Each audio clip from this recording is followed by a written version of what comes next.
Welcome back guys. આજે આપણે જોવાના છીએ ડાયરેક્ટ ઇનડાયરેક્ટ સ્પીચનો આ છેલ્લો વિડીયો, જેમાં આપણે જોઈશું કે પરીક્ષામાં આપણને ડાયરેક્ટ ઇનડાયરેક્ટ સ્પીચ કઈ રીતે પૂછાય છે. તો મિત્રો, આપણને ક્વેશ્ચન નંબર 45 છે આવી રીતે પૂછાય છે, turn the following dialogue into indirect speech. કે નીચે આપેલો જે ડાયલોગ છે એટલે કે સંવાદ, કન્વર્ઝેશન જે આપેલું છે એને આપણે ડાયરેક્ટ માંથી ઇનડાયરેક્ટ સ્પીચમાં ફેરવવાનું છે. અને મિત્રો કેટલા માર્કમાં પૂછાય છે? 3 માર્કમાં પૂછાય છે. તો અત્યાર સુધી આપણે જે વાક્ય જોઈએ એ વાક્ય પ્રકાર સહિત જોયા, અને આપણે એક એક વાક્યને ચેન્જ કરતા હતા. આપણે આખો પેરેગ્રાફ છે ચેન્જ એક સાથે નતા કરતા. તો આપણને પરીક્ષામાં પેરેગ્રાફ ચેન્જ કરવાનું પૂછાય છે. એટલે મારો ઇન્ટેન્શન એવો હતો કે આપણને જો એક એક વાક્ય આવડી જાય તો પેરેગ્રાફ છે એ લખવામાં આપણને ઝાઝી તકલીફ પડતી નથી. એ સહેલાઈથી આપણે પેરેગ્રાફમાં ચેન્જ કરી શકીએ છીએ. તો આજે આપણે એવી જ રીતે ચેન્જ કરતા શીખવાના છીએ. સૌથી અગત્યની બાબતો છે એમાંથી એક બાબત એવી છે કે આપણને આમાં દરેક પ્રકારના વાક્યો છે એ ભેગા પૂછાય છે. એટલે કે મિક્સ્ડ વાક્યો આપણને આપેલા હોય છે, અને સ્પેસિફિક કરીને નથી આપેલું હોતા કે વિધાન વાક્ય છે કે પ્રશ્નાર્થ વાક્ય છે કે ઇમ્પેરેટિવ સેન્ટેન્સ છે, ઓપ્ટેટિવ સેન્ટેન્સ છે. એ આપણે જાતે ડિસાઈડ કરવાનું હોય છે. એટલે આપેલા વાક્ય ઉપરથી આપણે સમજવું પડશે કે આપેલું વાક્ય પ્રકાર કયો છે, એ વાક્ય પ્રકાર પ્રમાણે આપણે કયા કયા ચેન્જીસ કરવાના છે, રિપોર્ટિંગ વર્કમાં કયા કયા ચેન્જીસ થશે, સંયોજક તરીકે શેનો ઉપયોગ થશે, એ બધું મિત્રો આપણે જોવાનું છે. અને આપણે જ્યારે ઇનડાયરેક્ટ સ્પીચમાં ચેન્જ કરીએ છીએ ત્યારે આપણે એને પેરેગ્રાફ સ્વરૂપે જ લખવાનું છે. આપણને ભલે અહીંયા 4 વાક્યો આપેલા હોય ડાયલોગ તરીકે, તો આપણે 4 વાક્ય એક જુદા જુદા વાક્ય કરીને નથી લખવાનું. આપણે એનો જવાબ છે એ પેરેગ્રાફમાં જ લખવાનો છે, બરાબર? અને એકના એક કરતા આપેલા હોય, એટલે કે જો તમે અનિલ સુનિલ, તો બંને જે કરતા છે એના 4 વાક્યો છે, એમાં કરતા એટલે કે બોલનાર અને સાંભળનાર વ્યક્તિ સેમ છે. તો આપણે માત્ર પહેલા વાક્યમાં જ એનું નામ લખીશું, ત્યાર પછી એની સર્વનામ વિભક્તિ લખીશું, બરાબર? તો એ પણ ખાસ યાદ રાખવાનું છે. તો આપણે સ્ટાર્ટ કરીએ આપણો આન્સર.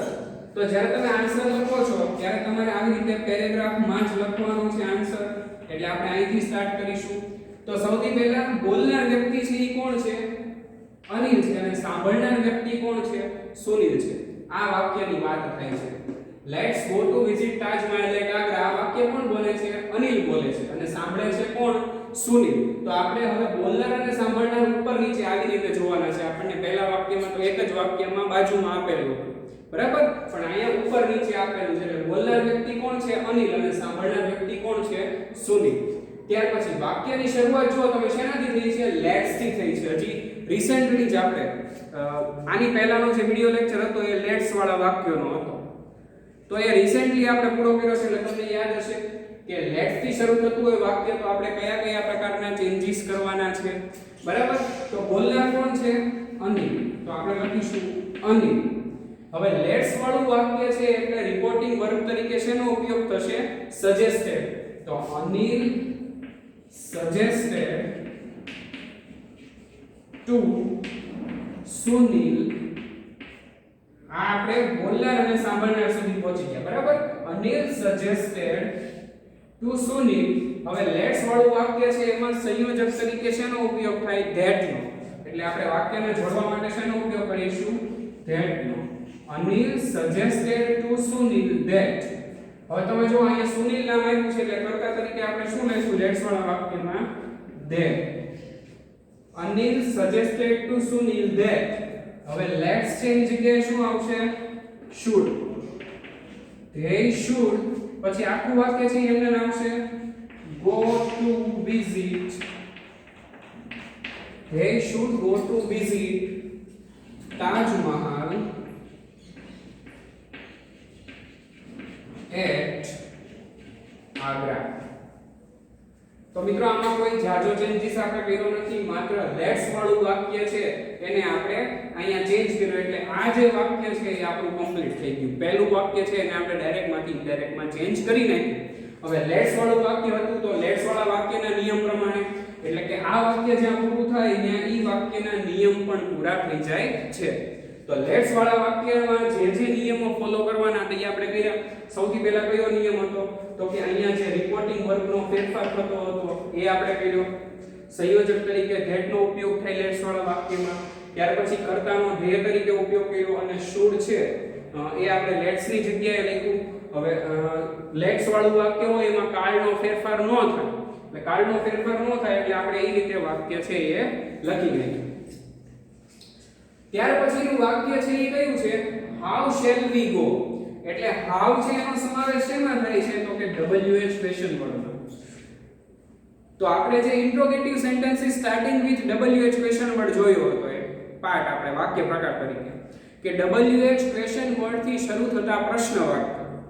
તો હવે આ જે વાક્ય આપણે બીજું વાક્ય જે લખીશું એમાં આપણે આ વાક્ય પ્રકારના નિયમો છે એને ફોલો કરવાના છે. બરાબર? તો હવે બોલનાર વ્યક્તિ હવે કોણ થશે? સુનિલ થશે. અને સાંભળનાર વ્યક્તિ કોણ થશે? અનિલ થશે. આ વાક્ય છે કોણ બોલશે? How shall we go?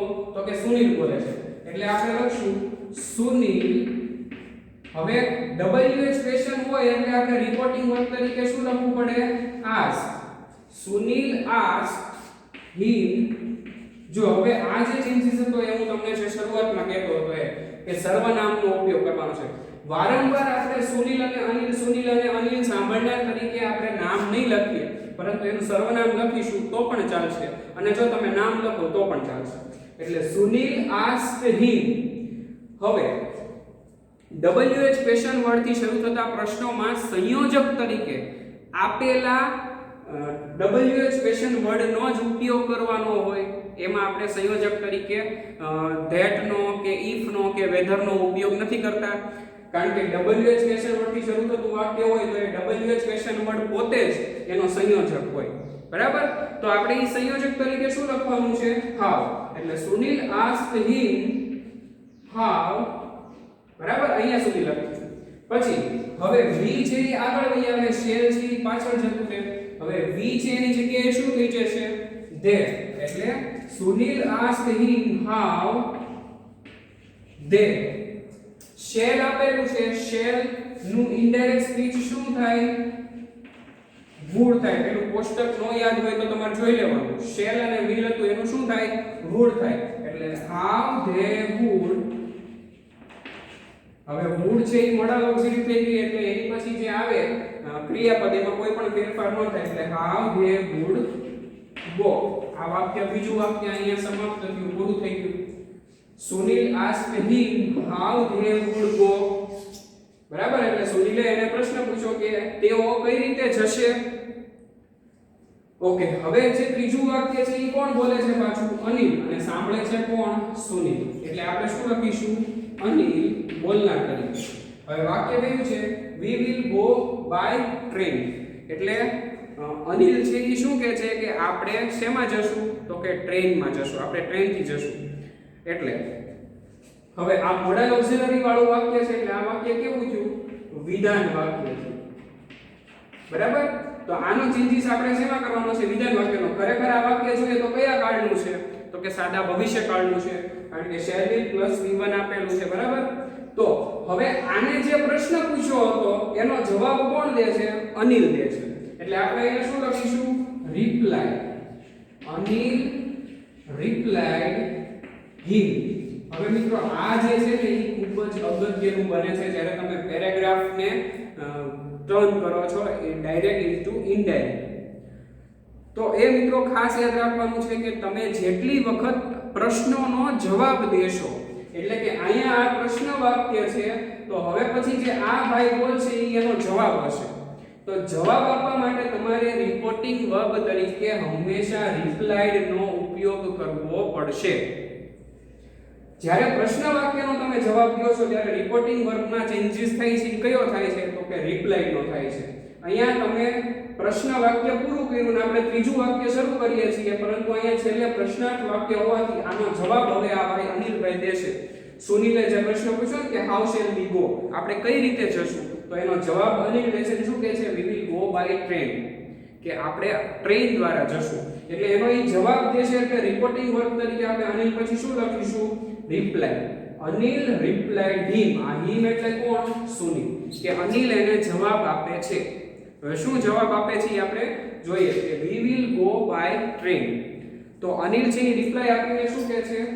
Anil replied હિમ. હવે we છે એનું શું થઈ જાય? we નો ચેન્જીસ આ બંને પ્રમાણે થાય એટલે શું થશે? him that સંયોજક તરીકે આપણે શું મૂકવું? that, કારણ કે વિધાન વાક્ય છે. Anil replied him that they. હવે પછી જો અહીંયા will આપેલું છે તો will છે એનો કાળ ચેન્જ થાય એટલે will નું શું થઈ જાય? would. they would go by train.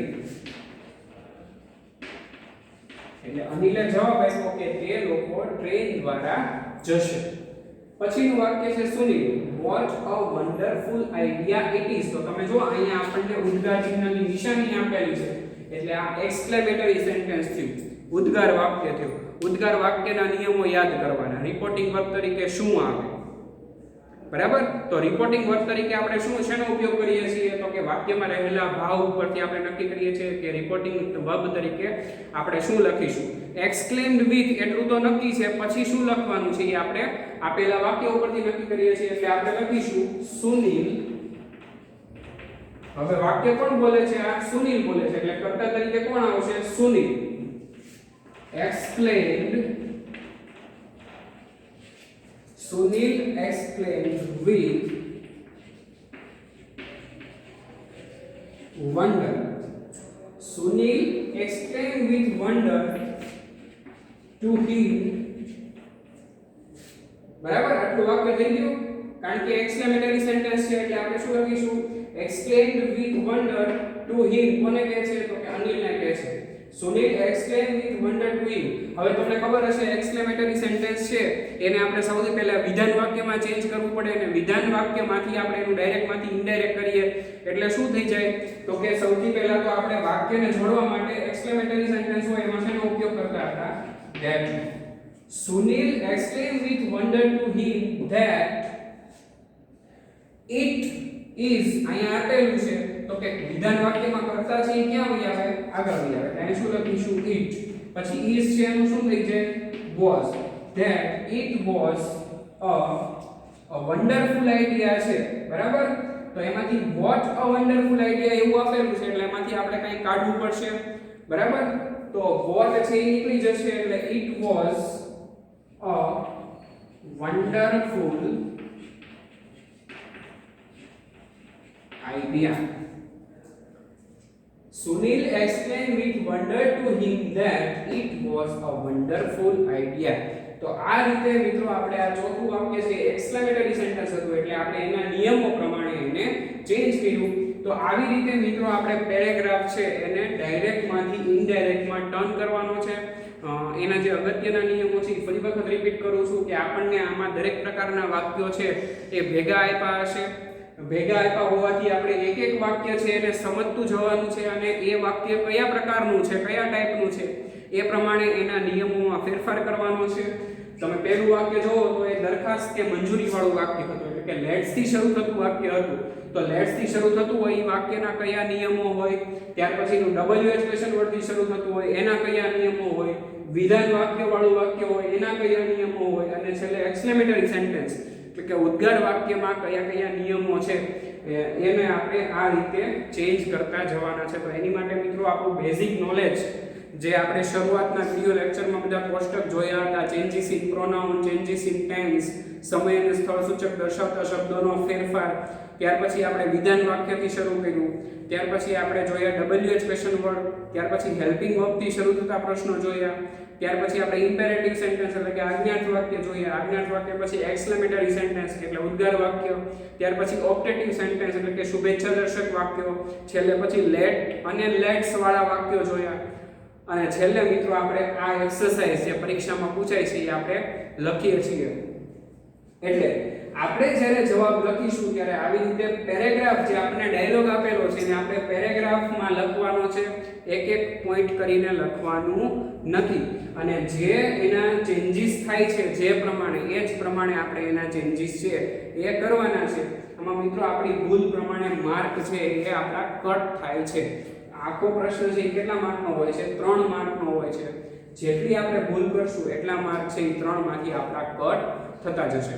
તો આવી રીતે મિત્રો આપણે 45 નંબરનો જે પ્રશ્ન બોર્ડમાં પૂછાય છે, turn the following dialogue into the indirect speech, જે 3 માર્કનો હોય છે અને સેક્શન ડી માં મિત્રો આ પ્રશ્ન પૂછાય છે 10મા ધોરણ માટે. 9મા ધોરણ માટે વાર્તા નથી થતી. બરાબર? તો આવી રીતે મિત્રો આપણે પેરેગ્રાફ છે એને આપણે ડાયલોગ છે એને પેરેગ્રાફમાં ટર્ન કરવાનો છે.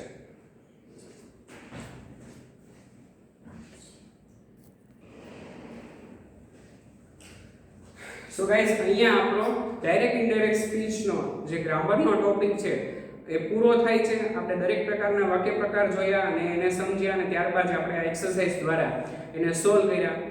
હવે પછી ગ્રામરમાં ડાયરેક્ટ ઇનડાયરેક્ટમાં લગતો તમને કોઈ પણ પ્રશ્ન હોય તો તમે મને કોન્ટેક્ટ કરી શકો છો. કોઈ ડિફિકલ્ટી હોય તો તમે મને મેસેજ કરીને પણ પૂછી શકો છો. સો અહીંયા આપણા ગ્રામરનો ડાયરેક્ટ ઇનડાયરેક્ટ સ્પીચનો ટોપિક છે એ પૂરો થાય છે. Okay guys, thank you for watching this video.